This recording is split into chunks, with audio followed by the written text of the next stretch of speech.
76% of Americans live paycheck to paycheck. 64% of Americans that have businesses break even or lose money.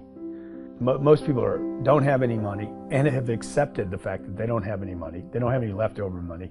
They're fearful of money constantly.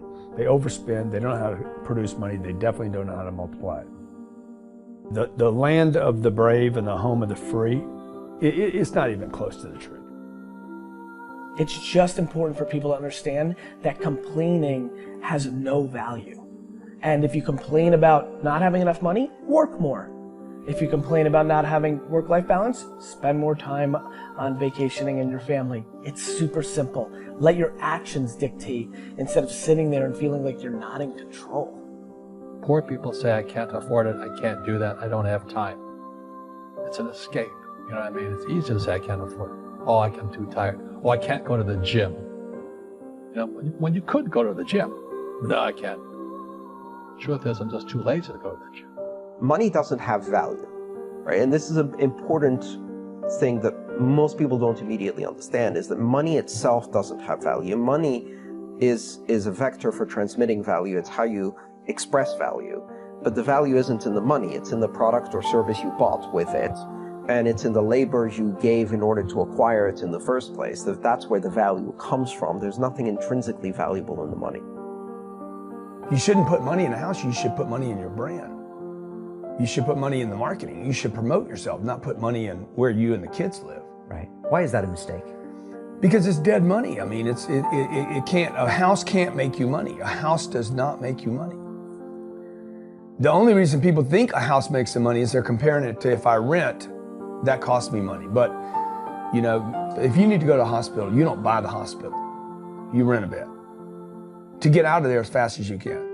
If you go on a trip, you go to America and you want to go to Disneyland, you don't buy the hotel, you rent a room. And nobody thinks poorly of that. They're like, yeah, I'm gonna go there, use the place and get out. That's what you should be doing with your living. Find a place where you can rent. Pay rent monthly. Don't own the house. And take all the money that you would have put in that house purchase, down payment, extra money, fixing it up, use all that money to improve your business and yourself so that you can get more money. Right? So I see so many people here like, I'm gonna invest 300,000 pounds in a house to hopefully make $30,000, 30,000 pounds. I'm gonna buy it for 300, maybe I'll sell it for 600,000. I'll double my money. Fixed in one place, by the way, where no money comes to you. Money does not go to homes. Right, and that's a big thing on your career is moving locations. Yeah, I've moved 5 or 6 times. I can move another 4 or 5 times. Because people who stay in the same place get too comfortable. If you study wealthy people, they're mercurial. They're moving, they're mobile. They're not talking, Warren Buffett and Bill Gates do not talk about the home they live in. They talk about the places they're going to. They go meet money, they go meet wealth, they go meet connections. People are stunningly accepting of anything if they actually believe that's the purest form of it. I think I'd be less acceptable if I hedged. I really do. People will accept you. People accept everything. Just be you. Be you, and clearly people react. When you're trying to fake something and you've got bad intent, well then that's visceral and we hate.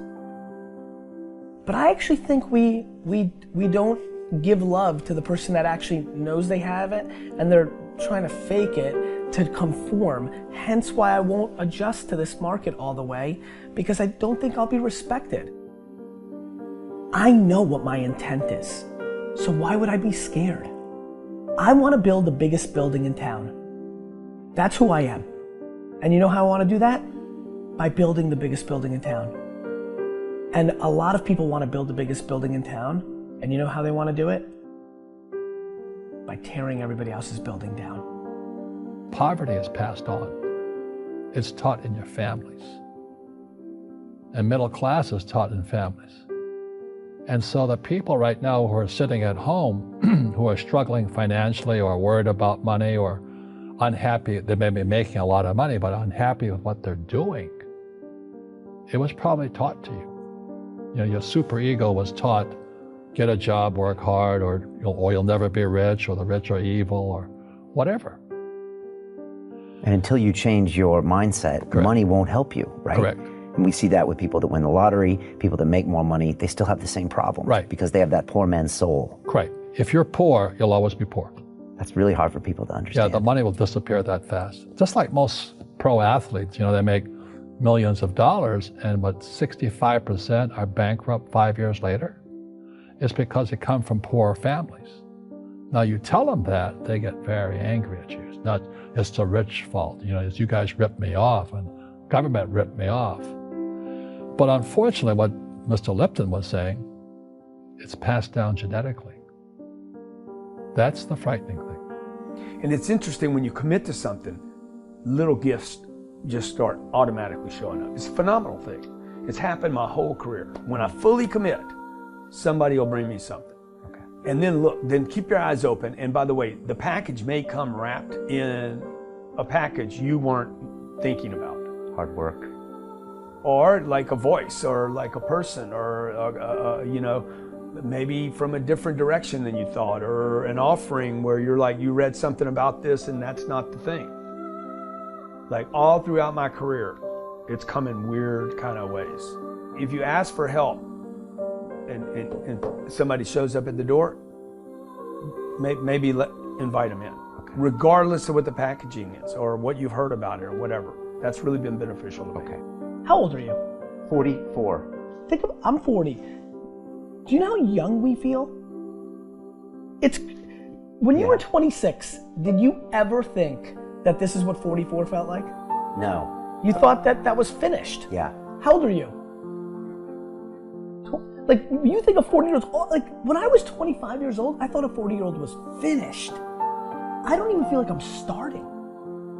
Right? Yeah, but when I was 26, I was in a rush. I understand. And all of those guys and girls on the streets last night, when you say that to them, like their face kind of goes blank, because all the stuff they watch, MTV, Music Videos, this, it's all about the bling now, and the this now, and the this now. And MTV's tame. You start following people on Instagram, and it's a disaster. They're all pushing, like, it's all about champagne and private planes, and you can get it too, and just sign up for my course, and everybody's falling for it. So I'm coming out, and first of all, I want to be historically correct. Nobody in 100 years is going to watch that video and say that I was full of crap. I like that, right? Number two, I want my legend to grow. I'm always fascinated by politicians and world figures. Like Winston Churchill, his brain continues to grow, right? I want that. When I'm dead, I want to be in the ground at peace knowing my legend's growing. Like, I want that. I want that in the business world. And so I'm giving real advice, and real advice looks like this. When you're 19 and you can spend 7 full years learning your craft, meeting people that are mentors, being patient, and you wake up and you're 26 years old, you have your entire life in front of you, and you've done great foundational work to go on and then be successful.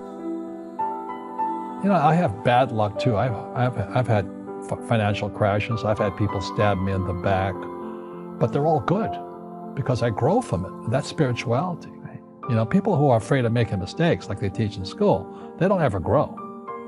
Because spirituality is there's good and there's bad, there's right and there's wrong, there's up and there's down. Most people only want to be right. They only want to be positive. Well, you can't have that. That's not reality. And the average person, the reason they're poor is they haven't failed. They play it so safe. They haven't made any mistakes like they taught in school. That means they don't learn anything. That's why the school system's actually fundamentally corrupt. It's anti-education. Right? Don't make mistakes and don't ask for help. And if I didn't ask for help, I have my accountants, my attorneys, my bankers, and all that. I go into business like a rugby team. Boom, boom, and we kick butt. But the average guy is standing there, I'm an A student, I'm going to do this all on myself, and a bunch of rugby players run you over, and you go, well, they're not playing fair. You're playing stupid. You should have a team. You should have accountants, attorneys, and bankers, and all that stuff. But that's not the game I want to play. I said, then don't play the game. The game of business is played with accountants, attorneys, bankers, hate to say it, politicians. You got to know the game. Like, I don't want to hustle. I want to prosper. I don't want to grind. I want to create a machine that monetizes. I'm not shameful of money. I want money. I want a lot of money.